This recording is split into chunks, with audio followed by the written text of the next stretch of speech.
My dear friends, I'm so grateful to be here with you today. What a blessing to share this space together as we explore the path toward higher awareness. I've been reflecting lately on how we can surround ourselves with wisdom from those who walk before us. Those remarkable souls who've broken through the limited thinking that often holds us back. When we open ourselves to their ideas, something magical happens. We gain insights that help us become the fullest expression of who we truly are. I'd like to share with you some principles that have guided my own journey. These aren't just concepts I've read about in books. They come from living a life where I've gradually learned to be independent of the good opinion of others. I've discovered how to consult something deep within myself rather than constantly looking outside for validation or approval. The first principle that transformed my existence comes from a 10th century scholar named Dyer, who said, "Have a mind that is open to everything and attached to nothing. I've made this central to how I move through the world." No one knows enough to be a pessimist about anything. When we close our minds to what's possible for us or for humanity, we close off the extraordinary genius that resides within each of us. Now, having an open mind doesn't mean finding fault with everything you've been taught. It means opening yourself to infinite possibilities, to the idea that anything and everything is possible. Most people I've noticed spend their lives actively looking for occasions to be offended. They're actually hoping to find reasons to be upset. And there's certainly no shortage of opportunities. The way someone dressed, what someone said, the news on television. But a mind that's open to everything and attached to nothing says, I'm never looking for anything to be offended by. When someone expresses a view different from yours, try responding with, "That's an interesting point of view. I've never considered that before." Watch what happens when you approach life this way. The second principle is profoundly simple, yet often overlooked. You can't give away what you don't have. And people who struggle to give love can't give it because they don't have it within themselves to give. If I want to give you a dozen oranges, I must first have those oranges. Otherwise, it's just empty rhetoric. There's a law in this magnificent universe that I call the law of attraction. You get back from the world what you put out into it. If you're putting out the message that you're not worthy of attracting something beautiful, the universe will respond accordingly. So many people come to me saying, I keep attracting the same kind of people, the same events, the same disappointments into my life. Why does this keep happening? I gently suggest that perhaps that's the very message they're sending to the universe. The ocean of abundance is unlimited. You can take from it endlessly without diminishing it one bit. Or you can approach it with an eyedropper, taking just a tiny amount and saying, that's all that seems available for me. What's fascinating is that if your message to the universe is gimme, gimme, gimme, the universe's response will echo exactly, mech, gimme. Gimme. You'll find yourself always striving, never arriving, always feeling neglected. If you shift your energy and say to the universe, how may I serve? The universe responds, how may I serve you?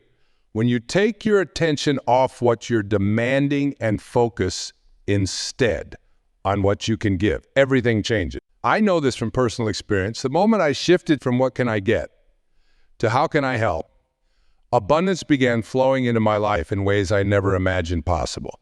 There are no justified resentments.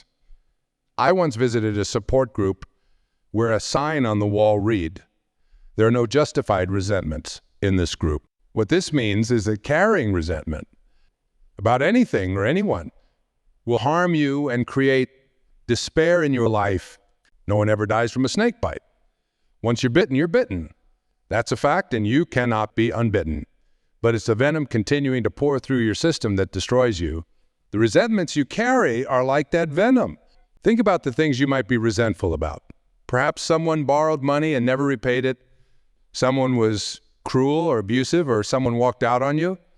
These are things you've justified in your heart as worthy of your resentment. But those resentments will always harm you, not the other person. I like to use a metaphor from the game show, Who Wants to Be a Millionaire? To reach the first level, the $1,000 level, you must answer some straightforward questions. In my metaphor, that $1,000 level means you'll leave with something valuable. You must send blame out of your life. Blame has to go. If you're sitting there With an illness, you say without guilt, it's mine. I take responsibility for it. If you've been through difficult circumstances, if you have minimal financial security, if your relationships are struggling, you say, I am here because of the choices I've made. The higher $32,000 level comes from a beautiful quotation I found in reading Patanjali's Yoga Sutras. If you become steadfast in your abstention of thoughts of harm directed towards others, all living creatures will cease to feel enmity in your presence. When you reach this level, you're sending love in response to hate. You're saying, no matter what comes my way, I'm going to respond with love. The fourth principle I call, don't die with your music still in you. As Thoreau said, some of us hear a different drummer and must march to the music we hear. All of you have some music playing inside, and each of you has a heroic mission. There are no accidents in this universe. We all show up with a purpose. Too many of us are afraid to listen to our inner music and march to it. Perhaps you've wanted to write a book, compose music, or sing on stage. Maybe you dream of raising horses in Montana or opening an ice cream shop on Cape Cod. Maybe you just want to travel the world or enter a relationship you've been afraid to pursue. Whatever it is, don't get to the end of your life and leave that music unplayed. In Leo Tolstoy's novel, The Death of Ivan Ilyich, the protagonist lies on his deathbed contemplating a terrifying question. What if my whole life has been wrong? I know my music. It's playing right now as I stand before you. I feel completely on purpose and fulfilled. I will never come to the end of my life thinking it was wrong.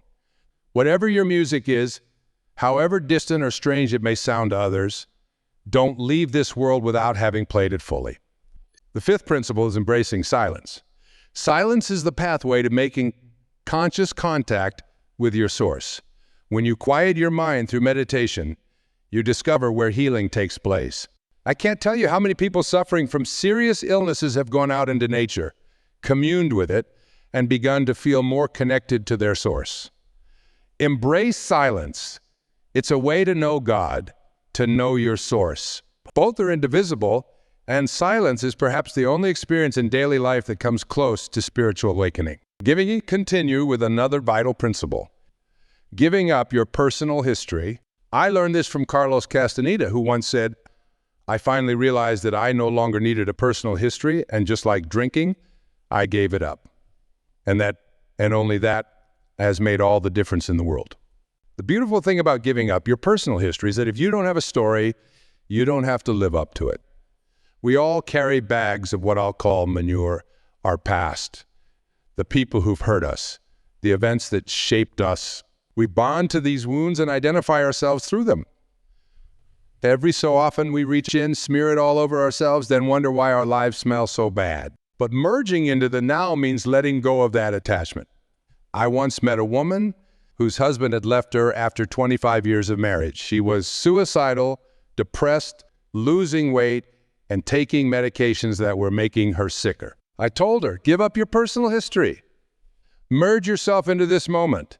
Think of your past as a hat. You can't just set it down and walk away because it'll always be there to look back at. Instead, you pick it up, embrace it, understand it, and accept that you had to go through these experiences to get where you are today. Then you toss it aside and merge into the now. Alan Watts talked about the wake of a boat not being what drives the boat forward. It's just the trail left behind. The wake of your life is the same. It doesn't drive your life. The reason your life is going in its current direction isn't because of that trail. What drives the boat is the present moment's energy. Give up your history, let it go, embrace it, understand it, get help if needed, and then move into the now. Another principle comes from Albert Einstein saying, you can't solve a problem with the same mind that created it to solve the problems in your life. You must change your mind. You literally rewrite your agreement with reality. One of the most difficult things to do is admit you were wrong, which is nothing more than saying, I've been making choices with my mind that have created things in my life that aren't working. And I no longer intend to continue making those choices. In relationships, the secret to success is putting your attention and energy on what you love rather than what you don't. Robert Frost said it beautifully. We love the things we love for what they are, not for what they ought to be or used to be, but for what they are. When you catch your children doing something right, which sometimes takes a lot of hunting, When you focus on what you love about your partner, that's when relationships flourish. The next principle is treating yourself as if you already were what you'd like to become. Get out in front of your life and see yourself as already having what you know you deserve. My children understand this perfectly. When my daughter wanted an expensive prom dress outside our budget, she already saw herself wearing it. She created a contract, took on extra babysitting jobs, and paid the difference because she understood that you treat yourself as if you already are what you'd like to become. There's a genius in you. Treat yourself as if you already embody that genius. See yourself as already there, and you'll act upon those thoughts. As Emerson said, the ancestor to every action is a thought. Another principle is treasuring your divinity. A man should learn to detect and watch that gleam of light, which flashes across his mind from within more than the luster of the firmament of bards and sages. Yet he dismisses without notice his own thought, because it is his own. In every work of genius, we recognize our own rejected thoughts. They come back to us with a certain alienated majesty. We often reject our thoughts as ordinary, then see them expressed by others as genius. Instead, treasure your divinity. Know that you're always connected to your source. There's no place where this source isn't present. It grows everyone's fingernails, beats everyone's hearts, digests everyone's food, opens all the flowers, and you can never be separated from it. Finally, wisdom is avoiding all thoughts that weaken you. Every thought has energy. Thoughts of shame, fear, stress, and anxiety will always weaken you. And what is your heart but a muscle? If you raise a child to feel ashamed, every shameful thought will weaken them. When you have a disempowering thought, shift it to one that empowers. Thoughts that empower are those of neutrality, willingness, love, and ultimately divinity. Now, I'd like to share a metaphor I find extremely helpful. When you squeeze an orange as hard as you can, what comes out? Orange juice, of course. Why? Because that's what's inside. It doesn't matter who squeezes it, what time of day it is, or what instrument they use. Orange juice comes out because that's what's inside. The same principle applies to you. When someone squeezes you, says something you don't like, puts pressure on you, upsets you, and out comes anger, hatred, fear, or stress. Why is that? Is it because of how they squeezed you? Never. It's because that's what's inside. How does what's inside get there? Only through your thinking. There's no anger in the world, no stress in the world. It's perfect as it is. It's all flowing as it should. The evidence is that it simply is. Your nature says to close up wounds and heal. But many of us bond to our wounds, keeping them open, showing them off, and wondering why they never heal. When you have resentment inside, when you carry fear, when you harbor thoughts of inadequacy, that's what comes out when you're squeezed. This is why I encourage you to fill yourself with love, kindness, peace, and joy. Then when life squeezes you, as it inevitably will, that's what will come out. I once had a woman from Chicago driving me around during a book tour. She had a terrible cold. And when I mentioned I hadn't had a cold in 20 years, she became upset. She said, "That's just what I needed to hear. People like you making us normal mortals feel guilty about having colds." I explained that I believe, like she does, that colds are viruses in the air that land on us. The difference, when they land on me, I talk to them. I tell them, "You've landed on the wrong immune system. I'm not going to give you any attention or room to flourish here." You might laugh. But when you keep your attention on what you don't want, that's what manifests in your life. Addictions have been described as never getting enough of what you don't want. When you shift your attention to what you do want and approach life with unconditional love, everything changes. The currency for attracting what we want is our thoughts. As you think, so shall you be. People who excel at manifesting what they want never allow their thoughts to focus on what they don't want. No matter who says you can't do this or you can't do that, they shift away from that energy instantly. That's what separates masters from those living in ordinary human awareness. I've been talking about consciousness awareness, a level of functioning that involves what I call spirituality. This isn't restricted to any religious framework. It's a divine intelligence, an organizing principle that's everywhere at once. Some call it God, others call it soul or spirit. Let me tell you about John Newton, a 23-year-old sea captain who experienced what the Japanese call satori, instant awakening. In Zen, there's a proverb: when the student is ready, the teacher will appear. Newton was transporting human cargo from Africa as slaves when he had this awakening and realized the horror of what he was doing. He wrote down on an envelope the words to a song he called Grace. I once was lost, and now I am found. It was grace that taught my heart to fear, and grace my fears relieved. In an instant, he shifted from his material world to being a spiritual being. A mind that is open to everything and attached nowhere. Keep an open mind and remember the words in the New Testament. With God, all things are possible. What does that leave out? Nothing. There's been a major shift in my life, taking the focus off things, accomplishments, acquisitions, and reputation, which we begin to identify ourselves as. Pierre Teilhard de Chardin, the French priest who was excommunicated for his outrageous ideas in 1918, said, "You're not here as a human being having a spiritual experience. It's the other way around. We are all infinite spiritual beings having a temporary human experience." Begin to live from this spiritual place, identifying yourself not based on what the ego says, what you have, what you accomplish, what you own, what others think of you, and not based on your separation from others or from God. Shift to an awareness of your own divinity and what's possible from that place. What if you slept?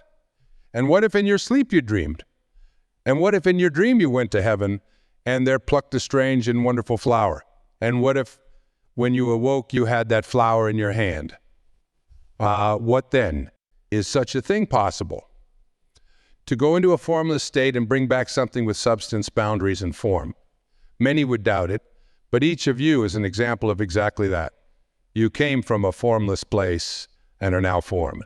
Every flower began as a seed, which began as something invisible. Everything you needed for this physical journey was provided for you. The great Dyer teaches that none of us are doing anything. We're all just being done. When you look at your physical body, you recognize this truth. What can you do to change it?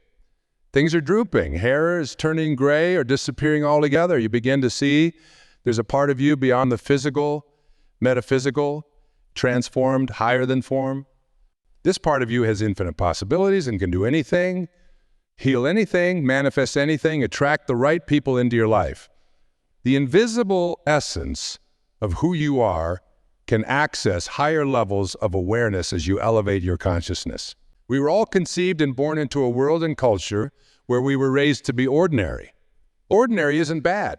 It means fitting in, getting along, being a good citizen, filling out forms, paying taxes, providing for your family, going to school, getting good grades, graduating, and so on. Then becoming a grandparent, living through your grandchildren, and dying. But if ordinary consciousness is here at my waist, extraordinary awareness is up here. Extraordinary encompasses all of ordinary, but doesn't stop there, like in that old song. Is that all there is? There's something in each of us that transcends the physical that wants to move to an extraordinary level beyond the ego. The ego is what I call earth guide only, the part of us that says we're separate from others, separate from God, separate from our environment, and therefore in competition. Our value is based on how much we have, how attractive we are, how much money we possess. But in each of us is another self, the sacred or higher self. That doesn't care how much you get or who you're better than. This higher self wants only one, for you to be at peace. Your ego says it's more important to be right. But your higher self asks you to be kind rather than right. In every interaction, with your spouse, ex-spouse, parents, children, strangers on the freeway, flight attendants, waiters, if you can subdue the ego that insists on being right and instead choose peace, your life transforms. If I gave you a magic wand and said you could have anything material you wanted, cars, clothes, homes, or I could give you another wand that would bring you peace for every moment of your life, which would you choose? Being at peace is what your sacred self longs for. Cummings wrote, to be nobody but yourself in a world which is doing its best night and day to make you just like everybody else means to fight the greatest battle there is to fight and never stop fighting. It's about going beyond average. Beyond ordinary, recognizing your own divinity. Your soul wants something very different than your physical ego apparatus wants. It's not interested in fitting in, being right, or being liked. The ideal of the soul isn't knowledge or light or happiness. It's space, amenity, freedom to expand, to reach out, to embrace the infinite. The ideal of the soul is infinity. What is infinite? It means always expanding, never stopping anywhere, always growing. Like the universe, try to imagine what's at the end of it. A wall. And what's on the other side of that wall? Where does that end? Getting in touch with this infinite part of ourselves means listening to that voice that says, don't fence me in. Nobody likes being told what to do. The number one marker of self-actualizing people is their independence from the good opinion of others. They're just not interested in being told what to do. Steve Jobs told Stanford graduates, don't live somebody else's dharma. Listen to that inner calling, and don't pay attention to anyone telling you what's possible or impossible. Your soulmate isn't someone who's just like you. It's often the person you have difficulty with who pushes your buttons. These are our greatest teachers because they show us where we haven't mastered ourselves, where we haven't learned to choose peace. When you feel strong passion toward what you want to become or create, it doesn't matter whether anyone else understands it. You don't try to explain it, you just listen and become a disturbing element in the world. That's the only way you'll ever feel fulfilled. You won't get it by fitting in. For as this appalling ocean surrounds the verdant land, so in the soul of man lies one insular Tahiti, full of peace and joy, but encompassed by all the horrors of the half-lived life. The half-lived life gets you to ordinary, filling out forms and then stopping. But the self-actualized life starts at ordinary and listens to its soul, which you can't find but know is there. I've been reading, studying, and lecturing for years, and I've been given a big voice and all. I've had the wonderful opportunity to share the miraculous power that comes when we start our life from ordinary and move into extraordinary, this place that all great writers speak about, where we transcend the ego that believes who we are is so important, that we're in competition with others and must defeat them. The great Indian poet Rabindranath Tagore wrote, I went out alone on my way to my tryst. But who is this me in the dark? I step aside to avoid his presence, but I escape him not. He makes the dust rise from the earth with his swagger. He adds his loud voice to every word I utter. He is my own little self. My Lord, he knows no shame, but I, the invisible me, I'm ashamed to come to thee in his company. That's the ego, the part that makes dust rise with our swagger. But inside there's a being saying, who I am is so much more than that. The percentage of people willing to leave ordinary behind is very small. René Descartes, who said, I think, therefore I am, though I believe it should be. I am, therefore I think, wrote her to reach the truth. It is necessary at some point in one's life to rid oneself of all the opinions one has ever received and to rebuild one's entire system of knowledge from the very foundation.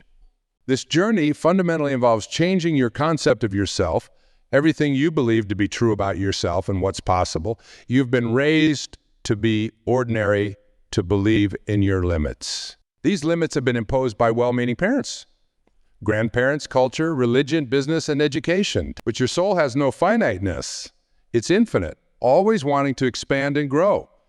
What separates the extraordinary from the ordinary is the willingness to listen to that soul and follow where it leads, regardless of what others think or expect. That's the path to true fulfillment, to a life fully lived. You know, I was sitting in an airport not long ago watching people rush by. Everyone seemed so busy, so caught up in their agendas, their schedules, their problems. And I started wondering, how many of these people are actually aware of who they truly are? How many know they're spiritual beings having a human experience?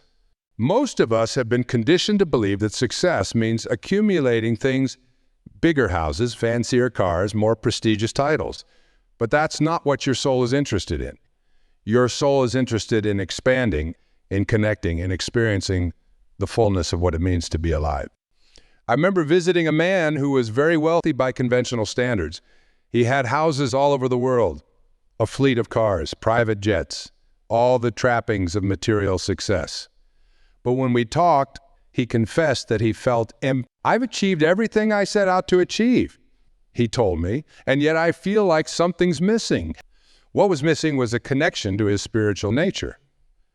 He had focused all his energy on accumulating wealth and possessions, but he had neglected the infinite part of himself that longs for meaning, for purpose, for connection to something larger than himself. Contrast that with a woman I met who lived very simply but radiated joy and peace. She had very little in terms of material possessions, but she had cultivated a rich inner life.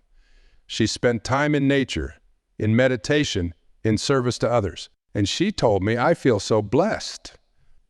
Every day is a miracle to me. The difference between these two people wasn't their circumstances, but their awareness. One was living from the ego, constantly striving for more, never satisfied.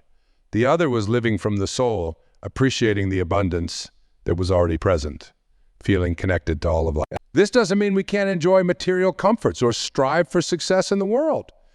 It means that we recognize these things for what they are, temporary manifestations in the physical realm, not the ultimate source of our happiness or worth. Think about what happens when you die. You don't take any of your possessions with you. You don't take your job title, your bank account, or your social media followers. What you take is the essence of who you've become, the love you've given and received, the awareness you've cultivated. So why not live from that place now? Why not recognize that the most precious thing you have is not something external, but the consciousness with which you experience? I once heard a story about a fisherman who lived in a small coastal village. He would go out early each morning, catch a few fish, and return by midday. He'd spend the rest of his time playing with his children, taking naps with his wife, and visiting with friends in the evening. One day, a businessman from the city saw him and said, "You know, you're pretty good at fishing. Why don't you stay out longer and catch more fish?" "Why would I do that?" the fisherman asked. "Well, you could sell the extra fish and make more money," the businessman replied. "And then what?" "Then you could buy a bigger boat and hire some people to help you and catch even more fish." "And then what?" the fisherman asked again. "Well, eventually you could have a whole fleet of boats and a processing plant. You'd be wealthy." "And then what?" Then the businessman said triumphantly, "You could retire, move to a small coastal village, sleep late, play with your grandchildren, take afternoon naps with your wife, and spend your evenings visiting with friends." The fisherman smiled and said, "But that's what I'm doing now." This simple story illustrates the difference between living from the ego and living from the soul. The ego is always chasing after something. More money, more recognition, more possessions. It believes happiness lies in the future. The soul, on the other hand, knows that happiness is available right now, in this moment, if we're open to it. Now, I'm not suggesting we all become fishermen or renounce ambition. I'm suggesting that we examine our motivations, that we ask ourselves, am I pursuing this because my ego wants it or because my soul calls me to it? Am I chasing after something because I believe it will make me happy? Or am I already happy and allowing my happiness to infuse everything I do? When you follow the calling of your soul, when you do what brings you joy and allows you to serve others, success often follows naturally. But it's a different kind of success, one that nourishes you on all levels, not just materially. I know a man who left a high-paying corporate job to become a teacher because he felt called to work with young people. His salary dropped dramatically, but his satisfaction soared. For the first time, he told me, "I feel like what I'm doing matters. I feel like I'm making a difference." That's the kind of success your soul recognizes. Making a difference, being of service, living with integrity and joy. The irony is that when you follow your soul's calling, the material world often responds with abundance. Not because you're chasing after it, but because you're aligned with your true purpose. You're in the flow of life rather than struggling against it. I've seen this happen time and again. People who follow their passion, who do what they love and what serves others, often find that their needs are met in surprising ways.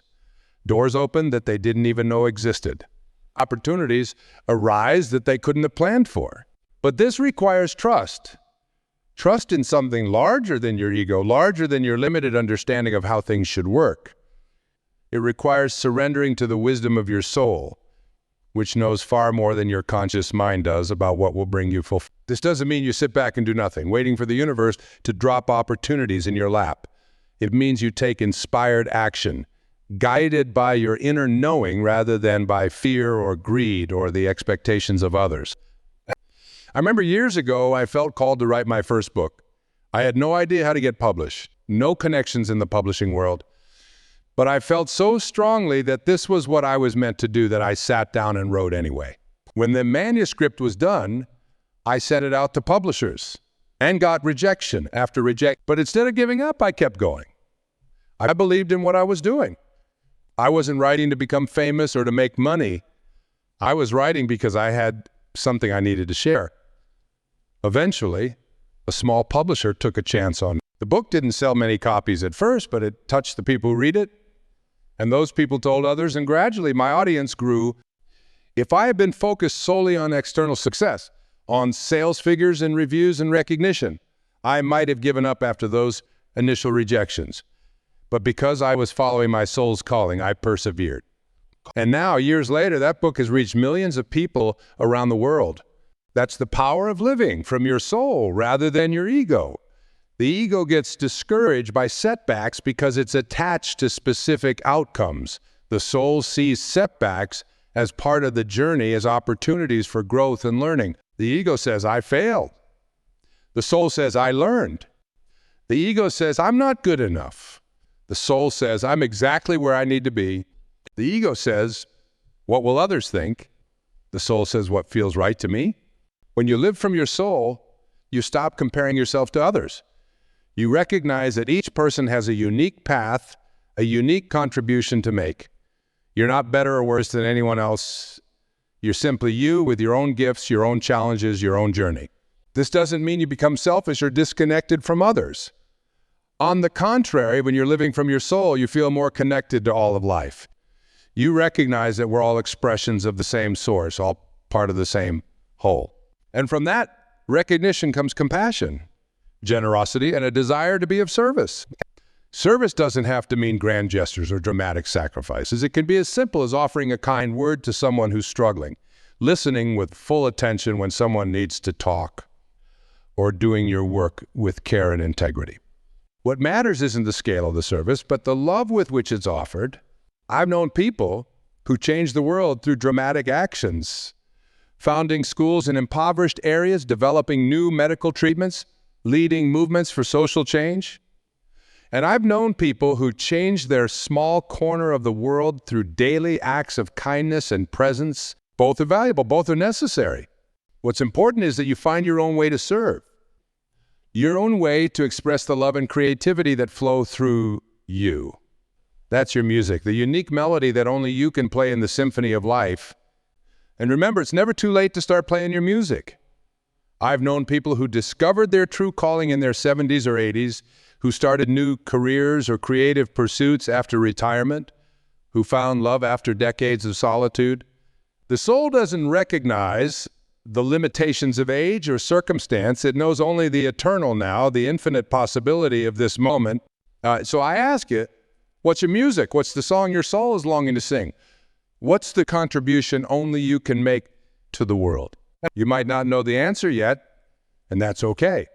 Finding your soul's calling is a process, a journey of discovery. It involves listening deeply, trying things that call to you, noticing what brings you joy and a sense of purpose. Sometimes your soul speaks in whispers, in subtle nudges, in quiet longings that you might overlook if you're not paying attention. That's why practices like meditation, spending time in nature, or engaging in creative activities can be so valuable. They help quiet the noise of the world and the chatter of the ego so you can hear the whispers of your soul. Sometimes your soul speaks through your dissatisfaction, through the nagging feeling that there must be more to life than what you're experiencing. Don't ignore that feeling. It's a sign that you're ready to expand, to grow, to move from ordinary to extraordinary awareness. Sometimes your soul speaks through other people, through books or music or art that deeply moves you, through synchronicities and coincidences that aren't really coincidences at all. Pay attention to these messages. They're signposts pointing you toward your true path. I've met so many people who say, I don't know what my purpose is. I don't have a passion like some people do. But often, they're overthinking it. Your purpose doesn't have to be dramatic or world-changing. It doesn't have to be something you do professionally. It can be as simple as bringing joy to others, creating beauty in your surroundings, or being fully present with the people you love. The key is to start where you are. Don't wait for perfect clarity before taking action. Take one small step in the direction that feels right, then another, then another. The path will reveal itself as you walk it. And be patient with yourself. The journey to living from your soul rather than your ego isn't a straight line. We all have moments when we fall back into old patterns, when we react from fear rather than love, when we forget our true nature and get caught up in the drama of everyday life. When that happens, and it will be gentle with yourself. Notice what's happening without judgment. Take a deep breath. Remember who you really are. And then choose again. Every moment offers a new opportunity to choose. Will you listen to your ego with its fears and judgments and need to be right? Or will you listen to your soul with its wisdom and compassion and desire for peace? The choice is always yours. No one can make it for you. That's both the challenge and the gift of being human. We have free will. We can choose our attitude, our response, our focus in any given moment. Viktor Frankl, who survived the concentration camps during World War II. Everything could be taken from a man but one thing. The last of the human freedoms, to choose one's attitude in any given set of circumstances, to choose one's own way. Even in the most difficult circumstances, we have that freedom. The freedom to choose how we respond, how we see ourselves and our situation, what meaning we give to our experiences. So I invite you to exercise that freedom consciously. Choose to see yourself as a spiritual being having a temporary human experience. Choose to listen to the wisdom of your soul rather than the fears of your ego. Choose to play your unique music in the world, whatever that may be. And remember that you're not alone on this journey. We're all walking this path together, all learning, all growing, all seeking to remember who we truly are. When we support each other in this remembering, when we see and honor the divine in each other, we create a more loving, more peaceful, more joyful world for everyone. Let's begin right now. Look around you. See the divine in the people sitting next to you. See it in yourself. Feel the connection that transcends our apparent separateness. And from that place of connection, that place of love, go forth and live your extraordinary life. Thank you for being here today. Thank you for your attention, your openness, your willingness to explore these ideas with me. It's been an honor and a joy to share this time with you. May you walk in peace and fulfillment all the days of your life.